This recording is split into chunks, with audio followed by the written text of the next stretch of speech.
सहनाववतु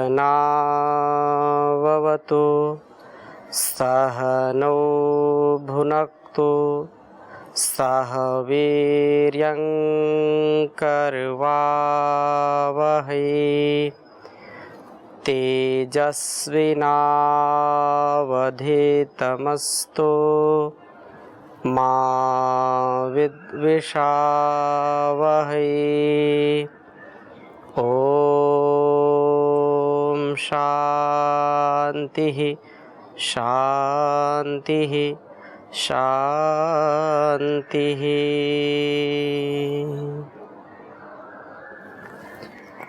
वेदो अखिलो धर्म मूलम। वेद सब सत्य विद्याओं का पुस्तक है। वेद का पढ़ना पढ़ाना, सुनना सुनाना तथा अपने आचरण में मनसा वाचा कर्मणा उतारना, ये हम सब श्रेष्ठ जनों का, आर्यों का परम कर्तव्य है। जीवन और जगत के व्यवहार में, संसार में, बिजनेस व्यापार में, घर परिवार में वेदोक्त जीवन से, शास्त्रोक्त जीवन से, आत्म अनुकूल, शास्त्र अनुकूल जीवन जीने से अत्यंत उत्साह, उमंग, ऊर्जा का, दिव्यता का, भव्यता का आधान हमारे जीवन में होता है। यदि इससे विपरीत हम आचरण करते हैं, वेद के प्रतिकूल, वेद विरुद्ध आचरण हम करते हैं, आत्म प्रतिकूल आचरण करते हैं, आत्मोन्नति जिससे होनी है उसके विपरीत जब हम आचरण करते हैं तो अधोगति को प्राप्त होते हैं, अवनति को प्राप्त होते हैं, दुर्गति को प्राप्त हो जाते हैं। इसलिए भगवान ने, उस परमपिता परमेश्वर ने जो एक संविधान हम सब के लिए बनाया है, जो विधि विधान से हमको अपने जीवन में उतारना चाहिए, वह कल्याणी वेदवाणी, जिसके स्वाध्याय से, जिसके उपदेश आदेश संदेश से हम अपने वाणी को, अपने व्यवहार को श्रेष्ठतम बना सकते हैं। अगर मनुष्यता हमारे जीवन में रहेगी तो निसंदेह हमारे जीवन का सदुपयोग होगा, हमारा जीवन सार्थक होगा। और यदि हम अपने संयम में, अपने नियम में, अपनी मर्यादा में नहीं जिएंगे तो कैसे व्यवहार हमारा सिद्ध होगा? अर्थात हम जिस लिए इस जीवन को पाए हैं उसका कोई अर्थ नहीं रह जाता, वो निरर्थक हो जाता है। कल्याणी वेदवाणी का हम स्वाध्याय कर रहे हैं और वेदोक्त जीवन हमारा कैसा हो, वेदोक्त जीवन से, हमारे वेदोक्त वाणी व्यवहार से जीवन की पवित्रता होनी चाहिए। तो वेदोक्त वाणी व्यवहार के विषय में हम स्वाध्याय कर रहे हैं और अथर्ववेद के प्रथम कांड का हम स्वाध्याय कर रहे हैं। पिछले स्वाध्याय में हमने जो है चर्चा की थी कि वास्तव में हमारा जीवन श्रेष्ठतम हो। इस श्रेष्ठतम जीवन का जो हमारे चारों ओर से हमारा कल्याण करने वाला है, इस कल्याण को पाने के लिए ऋषियों ने कितने जो है सूत्र बताए हैं, जिससे हम कभी भी असफलता को नहीं अपितु सफलता को हम जीवन में उतार सकें। अपने वाणी को, इस रसना को नियंत्रण में रख करके मधुरता से, सरसता से युक्त करके हम दूसरों के दिल जीत लेते हैं, दूसरों के हृदय में अपना स्थान बना लेते हैं। और यदि हमारी वाणी ठीक नहीं है, हम असत्य वाणी का प्रयोग करते हैं, यदि हम निरर्थक वाणी का प्रयोग करते हैं, कर्कश शब्दों का प्रयोग करते हैं, अभद्र शब्दों का प्रयोग करते हैं और क्रोध से युक्त हमारी वाणी रहती है, तो लोग हमसे डरते हैं और फिर हमसे जुड़ नहीं पाते हैं। मनुष्य तो वही है कि जो मनुष्य की उन्नति में अपना योगदान दे। कहते हैं कि कौवे में और कोयल में क्या अंतर है? दोनों ही काले हैं, तो फिर किसी बुद्धिमान व्यक्ति ने कहा, देखो कौवा भी काला होता है, कोयल भी काली होती है, दोनों का रंग तो एक ही जैसा है, परंतु कोयल की जो मधुरता है, कोयल जो वाणी बोलती है, उससे अनेक लोगों को, मतलब जो भी उसकी वाणी सुनता है वो लगता है उसकी वाणी सुनता ही रहे, उसको सुनने में कोई परेशानी नहीं है, और वो जो है आनंद और शांति का अनुभव करते हैं।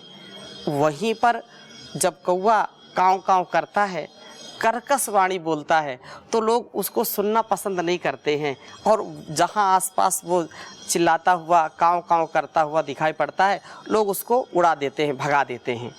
लेकिन कोयल अगर आकर के बैठ करके डाल पर या घर आसपास के पेड़ पौधों पर बैठ करके बोलती है, तो लोग उसको चाव से सुनते हैं, और कभी उनका कान उससे जो है उसके शब्दों से भरता नहीं है, लगता है बोलती रहे बोलती रहे।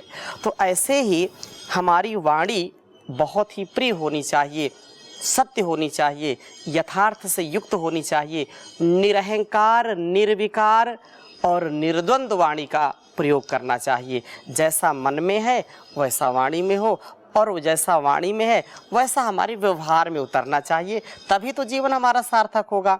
तो आज हम स्वाध्याय करेंगे। यहाँ पर बहुत ही सुंदर जो है, जैसे हमने पिछली चर्चा में आपसे बात की थी, तो आज हम प्रथम कांड के ही 5वें सूक्त के दूसरे मंत्र का हम स्वाध्याय करेंगे। पंचम सूक्त का यह दूसरा मंत्र है और बहुत सुंदर बात कही है। ओम इंद्रजठरम नव्यो न प्रणस्व मधोर्दिवो न अस्य सुतस्य स्वारोप त्वामदाह सुवाचो अगुहो। बहुत सुंदर बात कही है कि हे जितेंद्रिय पुरुष, नव्यो न नवनम नवः तत्र साधु, स्तुति में उत्तम पुरुष के समान तो जठरम, अपने जठर को, अंदर के भाग को, मधोह, इस भोजन के सारभूत सोम से प्रणस्व, तृप्त कर। जो जितेंद्रिय है, इंद्रियों को जो जीत लेता है, पंच कर्मेंद्रियां और पंच ज्ञानेंद्रियां, इन पर यदि नियंत्रण व्यक्ति का होता है तो वो नर से नारायण बन सकता है, वो वामन से विराट बन सकता है, वो मनुष्य से देव बन जाता है। इसलिए अपनी इंद्रियों पर हमको नियंत्रण रखना चाहिए। जितेंद्रिय बनना, इंद्रिय जित बनना, अपनी रसना पर नियंत्रण हो, अपनी दृष्टि, हमारी जो दृष्टि है, हमारी जो चारों ओर दृष्टि जाती है और आकर्षण में फंस जाती है, हमारे कान शब्द सुनते हैं और जो हमको अच्छा लगता है, कोई हमारी बहुत बड़ाई करे, बहुत प्रशंसा करे, चाहे झूठी करे, तो बहुत अच्छा लगता है, लेकिन हमको उस सत्य और तथ्य तक पहुंचना है कि क्या सही है और क्या गलत है। जीभ को जो अच्छा लगता है वही हमारे लिए कल्याणकारी है, ऐसा कभी नहीं होता है। हो सकता है जो हम औषधि के रूप में ग्रहण करते हैं, तीखा लगता है, कड़वा लगता है, जैसे कोई गिलोय खाए, कोई नीम चबाए तो अच्छा नहीं लगता जीवा को, लेकिन वो गिलोय, वो अमृता, वो नीम और करेला आदि, ये जो भी बनाई है प्रकृति ने चीज़ें, वो हमारे स्वास्थ्य के लिए है, स्वाद के लिए नहीं, स्वास्थ्य के लिए खाना। तो अपने इंद्रियों पर जिसका कंट्रोल है वही व्यक्ति दिव्य बन सकता है, वो जितेंद्रिय बन सकता है। और बहुत सुंदर बात कही है कि वास्तव में तुम्हारा सबसे बड़ा कोई मित्र है तो तुम्हारी इंद्रियां हैं, और कोई तुम्हारा सबसे बड़ा शत्रु है तो तुम्हारी इंद्रियां ही हैं। के शत्रुभा संति निज इंद्रियाणी तान्यो मित्राणी जितानी यानी, कि तुम्हारा सबसे बड़ा शत्रु तुम्हारा जो आलस्य प्रमाद के कारण तुम्हारी इंद्रियां ही हैं। इसी प्रकार से तान्यो मित्राणी जितानी यानी जिन व्यक्तियों के द्वारा इंद्रियों को जीत लिया जाता है वही इंद्रियां उसकी मित्र हो जाती हैं। संसार में इनसे बड़ा कोई मित्र नहीं हो सकता है। हम देखते हैं संसार में बहुत श्रेष्ठ व्यक्ति होते हैं, लेकिन अरे मेरा क्या है ना, अपनी जीभ पर कंट्रोल नहीं आता है। कई बोलता नहीं क्या है, मैं जब कोई बात सुनता हूँ तो मुझको जो है गलत बर्दाश्त नहीं होता, या कुछ अपनी कमी को छिपाने के लिए ऐसा बोलने लगते हैं कि नहीं मैं तो ये नहीं सहन करता, मैं तो ये सहन नहीं करता, मैं तो ऐसा करता हूँ, मैं तो वैसा करता हूँ, मेरा इस पर कंट्रोल नहीं रहता। और इंद्रियों का सामर्थ्य असीम है। इंद्रियां कभी तृप्त नहीं हो सकती हैं।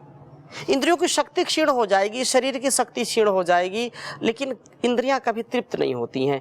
ये बहिर्मुख हैं, ये चारों ओर संसार के जो आकर्षण है उसी में फंस जाती हैं, और फिर हम फंस जाते हैं, आगे नहीं बढ़ पाते तो जीवन हमारा निरर्थक हो जाता है। इसलिए यहाँ पर संबोधन किया है कि हे इंद्र, हे जितेंद्रिय पुरुष, तुम जो है अपने अंदर के भाग को मधोह इस भोजन के सारभूत जो प्रणस्व तृप्त करो, अर्थात रस, रक्त, मांस, मेद, मज्जा, अस्थि, शुक्र, ये जो सप्त धातुएं हैं ये हमको आहार से ही मिलते हैं।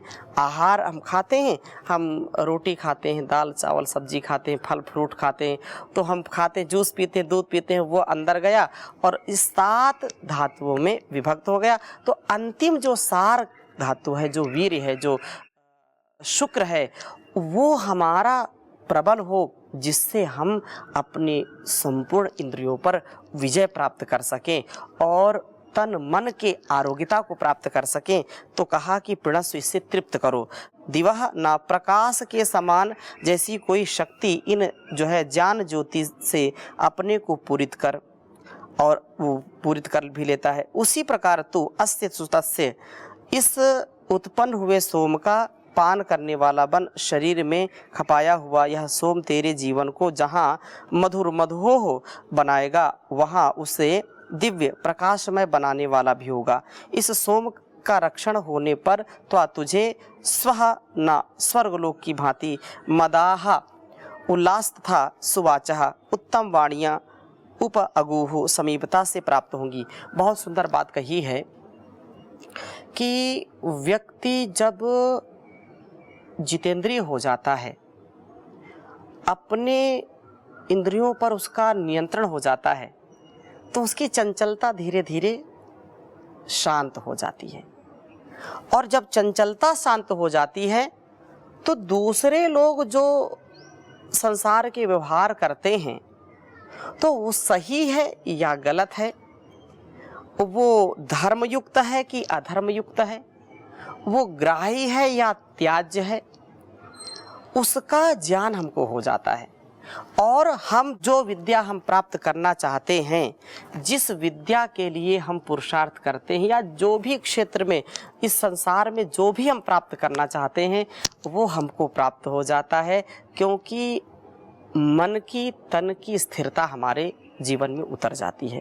तन मन और जितेंद्रिय जो है, जितेंद्रिय जो हो जाता है तो वो उसके जीवन में प्रकाश ही प्रकाश होता है, अंधकार नहीं आता। अंधकार कब आता है? जब हम अज्ञानता, मूढ़ता, अविवेक और स्वार्थपरता में पड़ते हैं, जब हम क्षणिक सुख के जो है चक्र में फंस जाते हैं, हम थोड़ी देर का सुख और दीर्घ काल का दुख अपने आप ही मोल ले लेते हैं। क्यों? एक क्षण के सुख के लिए पता नहीं लोग क्या क्या कर बैठते हैं, और वो एक क्षण का सुख हमको पूरे जीवन दुख दे सकता है। इसलिए विवेक और वैराग्य पूर्वक जीवन को जीना चाहिए। जहाँ विवेक वैराग्य है, जहाँ पर दृष्टि है विद्या अविद्या की, जहाँ पर दृष्टि है कर्म की, जहाँ पर दृष्टि है स्वधर्म की, जहाँ पर दृष्टि है वेद धर्म की, जहाँ पर दृष्टि है परस्परता, समरसता, कृतज्ञता की, जहाँ पर दृष्टि है आत्म कल्याण की, जहाँ पर दृष्टि है संसार के कल्याण की, वहाँ पतन कैसे हो सकता है? वहाँ तो उत्थान ही उत्थान है। इसलिए स्वार्थ को छोड़ करके परमार्थ में, सेवार्थ में, परोपकार में अपने तन मन और जीवन को लगाना चाहिए। और वो कब होगा? जब जितेंद्रिय होंगे। जितेंद्रिय होंगे तो उथल पुथल संसार की, घर परिवार की दूर हो जाती है, व्यक्ति तृप्त रहता है, अपने आप में मस्त रहता है। तो कहा कि ये तभी होगा, और इसका रक्षण करने से व्यक्ति के अंदर सदा ही उल्लास का, ऊर्जा का, उमंग का, उत्साह का आधान होता है। और वाणी भी उसकी मधुर हो जाती है। वाणी में कोई कर्कशता नहीं होती, वाणी में धीरता, गंभीरता आ जाती है। और वाणी में यदि धीरता, गंभीरता है तो एक भी शब्द निरर्थक नहीं बोलता। नहीं, कुछ लोग तो निरर्थक बोलते रहते हैं, क्या बोल रहे हैं खुद को नहीं पता, जो सुन रहा है उसको भी नहीं पता। कुछ लोग ऐसे हैं जितना बोलना है उतना ही बोलते हैं, जितनी मतलब नपी तुली वाणी का प्रयोग करना, सभ्य और रस से युक्त, नीरस नहीं, कर्कश नहीं, कठोर नहीं, झूठी बात नहीं, सच्ची बात, और उसमें भी विनम्रता, उसमें भी जो है परस्परता का भाव हो, और जो है दूसरों के अपने कल्याण की भावना हो। तो कहा कि सुवाचः, सुंदर वाणी का प्रयोग, उत्तम वाणियों का प्रयोग। उप अगुह, समीपता से प्राप्त होंगी। स्वर्गलोक में सभी का जीवन उल्लासमय होता है, वहाँ अशुभ शब्दों का प्रयोग नहीं होता है। देखो, एक बहुत बड़ी बात है, जो लोग अशुभ शब्द बोलते हैं, कठोर शब्द बोलते हैं, अपशब्द बोल देते हैं, या और भी हम जो है चलती भाषा में कहें तो गाली गलौज कर देते हैं, उनकी वाणी में ही जो बिना गाली के कोई शब्द ही नहीं निकलता है। तो ऐसे लोग कभी कभी कहते नहीं, मेरी वाणी में तो बड़ा जो है, वाणी में तो जो आता है बोलता हूँ, लेकिन मन का बहुत ही मैं पवित्र हूँ, मन में कभी किसी के प्रति ऐसा भाव नहीं रहता। लेकिन कहीं ना कहीं उनका कुसंस्कार और उनका जो अभी जो वाणी का प्रयोग है उनको वैसा ही बना देता है। इसलिए जो है हम अशुभ शब्द ना बोलें, सदा ही शुभ शब्दों का प्रयोग करें। शुभ शब्दों से अपना भी कल्याण है, और घर परिवार संसार के व्यवहार में जो बोलते हैं तो दूसरों का भी कल्याण होगा। इसलिए जो चंचल मन वाला है, जो हड़बड़ी में गड़बड़ी करता है, जो उतावलेपन में, बावलेपन में व्यवहार करता है, तो उसके शब्द कभी स्थिर नहीं होते, उसके व्यवहार में स्थिरता नहीं होती। स्थिरता भी हो, गंभीरता हो, और उसके लिए हमारे मन और इंद्रियों पर नियंत्रण होना चाहिए। सोम का रक्षण करने वाला उल्लासमय शुभ वक्ता होता है, अशुभ वक्ता नहीं होता है। क्यों? क्योंकि उसको कोई स्वार्थ नहीं है, उसको कोई वासना नहीं है, वो भगवान की उपासना के साथ जीवन को जीता है। उसको कोई नेम फेम की ज़रूरत नहीं है, उसको किसी के द्वारा सर्टिफिकेट की ज़रूरत नहीं है कि नहीं ये बोलेगा तुम बहुत अच्छे हो, बहुत अच्छे हो, बहुत अच्छे हो, तो मैं अच्छा हो गया। और कोई बोले नहीं तुम अच्छे नहीं हो, तुम अच्छे नहीं हो, तुम अच्छे नहीं हो, तुम ऐसे हो, तुम वैसे हो, तो उससे वो निराश हो गया, हताश हो। ऐसे लोग कभी भी जीवन में उन्नति नहीं प्राप्त करते, जो दूसरों के बड़ाई में तो फूल करके कुप्पा हो गए, अपने आप को ऐसा ही समझ लिया कि मेरे जैसा दुनिया में कोई नहीं। और 2-3-4 लोग आकर के यदि उसको यथार्थ बता दें, उसको सत्य बता दें कि भाई तुम्हारा व्यवहार ठीक नहीं है, तुम ठीक नहीं कार्य करते हो, और ऐसे हो, ऐसे हो, ऐसे हो, तमाम कमियां दिखा दे, तो व्यक्ति निराश हो जाए, हताश हो जाए, मैं तो ऐसा ही हूँ, ऐसा ही हूँ, तो उसको कभी भी उन्नति नहीं मिलेगी। क्योंकि उसका जो है अधिमूल्यन, अवमूल्यन है, अति मूल्यन है, वो व्यक्ति को आगे नहीं बढ़ने देता। फिर जीवन को कैसे जिए? सम अवस्था में जीवन जिए, मध्यम मार्ग को अपनाएं, न ज़्यादा न कम, हमेशा रहें सम।